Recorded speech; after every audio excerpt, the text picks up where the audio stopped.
So, I kind of just want to talk about WrestleMania and The Undertaker for a minute because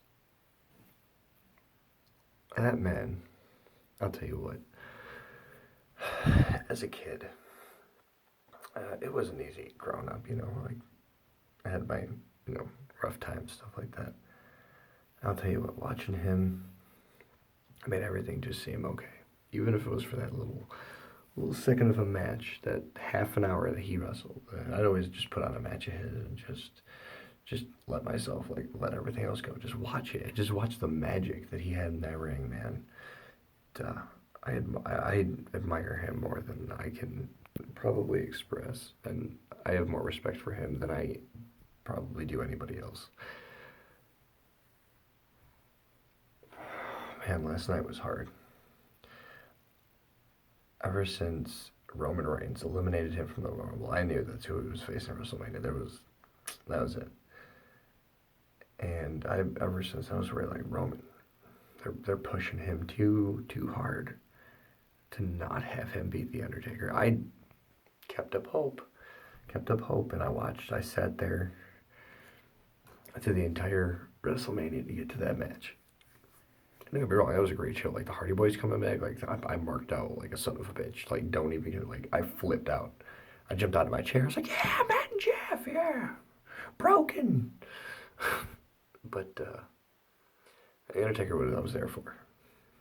Undertaker's really been the reason why I've been there for a lot of years recently, and he's gone. I mean, that was it. And I'll tell you what, it was sad watching him lose. It was sad knowing that this was probably his last WrestleMania. What killed me, what made me cry, was after that match. And he took off his gloves. And he took off his jacket and his hat. And he laid them down in the middle of the ring. The second he did that, and then the look that he had, looking at everybody, that broke me down. I'm having a hard time right now, like just thinking about it. But it happened. It is what it is. And I saw his Facebook today, and at the end of what he was saying, he's just as upset as everybody else is. Like he didn't want to stop, but you know what? He's given everything that he has to give, and then some. And he apologized. At the end of his Facebook post, he said, "I'm sorry." Dude, you got nothing to be sorry for. Not a damn thing. You gave us everything you had, and again, and then some. And you've earned every bit of retirement you're about to have. Every single bit of it. You have earned that Hall of Fame that you are most certainly going to get, which I'm going to be there. I don't care what I have to do. If I got to hitchhike, I don't care. Rob a bank, I'll rob a goddamn bank to get there. I am gonna see him get into that Hall of Fame. I've never seen him wrestle at WrestleMania, which is one thing I always wanted to do, and I never got that chance. But the coolest thing that I've ever story about him is I was like 8 or 9 years old, and I went to go see a house show with my uncle. And it was actually the house show the night before Owen Hart died, so it was 1999. So I was like 9 years old. And it was Owen Hart's last match, so it was pretty cool. I got to see Owen Hart's last match too, so I mean that was like a double bonus. Undertaker, we were sitting in the front row, me and my uncle, and we were sitting right behind the timekeeper and the announcer, and the Undertaker just walked seriously like right in front of us. And I was a kid, I was a little kid, and I was just like my mouth dropped. That was it, like that. Man, that man is something else. And not to mention, like, besides the Undertaker character, his character, Mark, is probably one of the best people I've ever heard about. Like, I've never heard a bad word about that man. Everyone respects him. Everyone likes him. He is just like, he's the shit. And as a person and as a wrestler. And it's very hard to come by. It really is. And I don't know. He's just always been my favorite ever since that Buried Alive match. I saw his hand. Oh my god. That was the first match I remember. I remember watching, and it was Mankind and The Undertaker in a buried alive match. And in the end of it, all these wrestlers, Goldust, like all of them came out there and they tried burying him, and his purple glove popped up. Can you imagine being 9 years old and thinking that shit's real? And seeing a man buried alive and his purple glove just rising from the grave like that. It's like the coolest shit in the world. And everything he's done since then has just been, I've been awestruck by it. Like, and I'll tell you what, if I end up half the man that he is, half the man that he is, I will have succeeded at life 100%. And I don't know, and it's really sad that he's not going to be around anymore. My favorite wrestler, out of all the wrestlers, my favorite one, got to stick around for 27 years, I believe. I believe this was 27, and it would have been 27 in November. It's, I'm very saddened, but at the same time, I'm happy for him.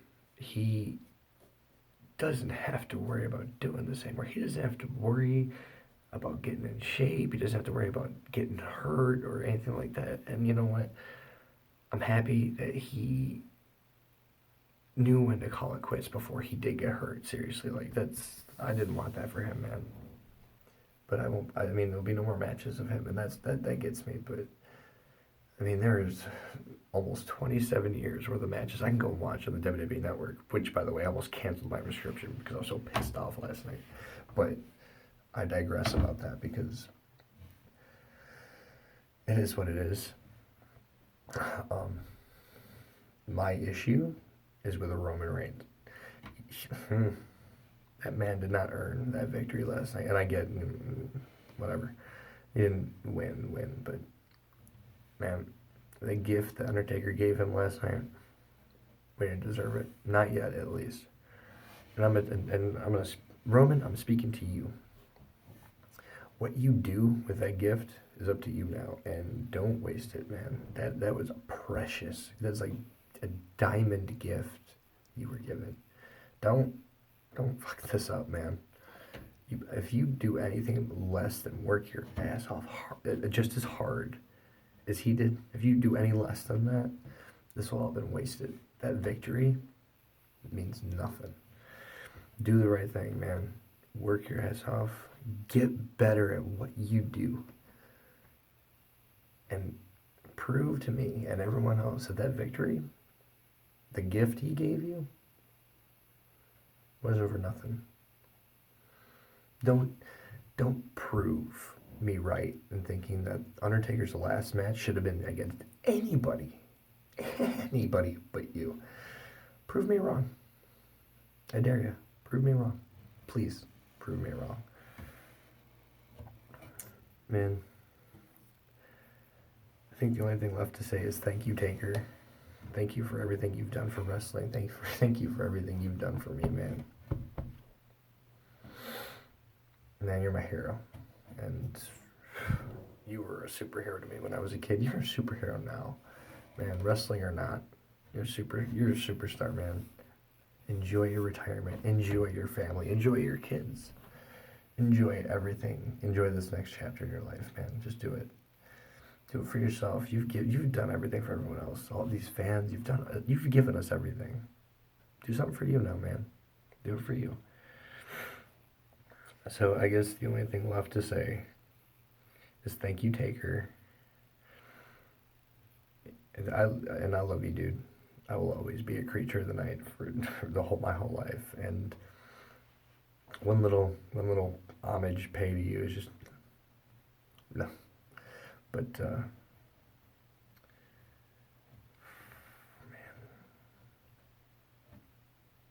thank you for everything. And I hope that the Undertaker character can finally rest in peace. Thank you.